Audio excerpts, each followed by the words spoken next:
بسم اللہ الرحمن الرحیم۔ حافظ اقبال میں خوش آمدید۔ دوسروں کو معاف کرنا کمزوری نہیں بلکہ عظمت کی علامت ہے۔ جو دل دوسروں کو معاف کرنا سیکھ جاتا ہے وہ دل خود رب کے قریب ہو جاتا ہے۔ علم وہ خزانہ ہے جو بانٹنے سے کم نہیں ہوتا بلکہ بڑھتا ہے۔ جو سیکھتا ہے اور دوسروں کو سکھاتا ہے وہ صدقہ جاریہ کا دروازہ کھولتا ہے۔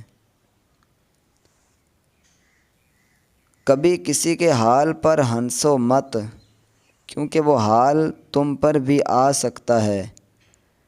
رب کی نعمتوں پر شکر کرو اور دوسروں کے لیے دعا کرو۔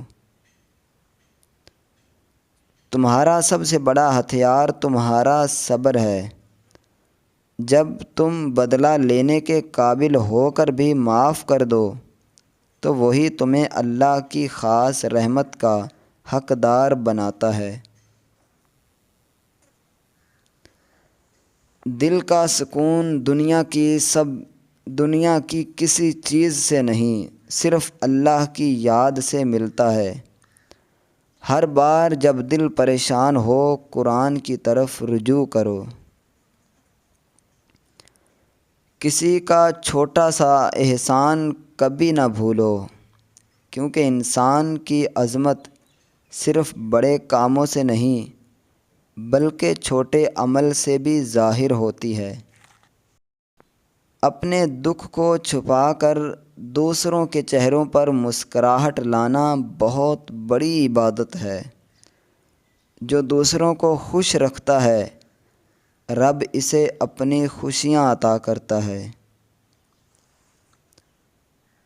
جو وقت دعا میں گزرتا ہے وہ کبھی ضائع نہیں ہوتا۔ دعا نہ صرف مانگنے کا عمل ہے بلکہ رب سے جڑنے کا ذریعہ ہے۔ سچائی اور دیانتداری وہ خوبیاں ہیں جو انسان کو زمین پر چلنے والا ولی بنا دیتی ہیں۔ ان پر قائم رہنا مشکل ہے مگر فائدہ ہمیشہ کا ہے۔ کامیابی صرف مال و دولت نہیں بلکہ اچھے اخلاق، محبت بھرے رشتے اور دل کا سکون، یہی اصل کامیابی ہے جو دنیا کے بعد بھی ساتھ جاتی ہے۔ دوستو، مجھے امید ہے کہ یہ اقوال آپ کو پسند آئے ہوں گے۔ مزید اس طرح کے اقوال حاصل کرنے کے لیے اس چینل کو سبسکرائب اور ویڈیو کو لائک ضرور کریں۔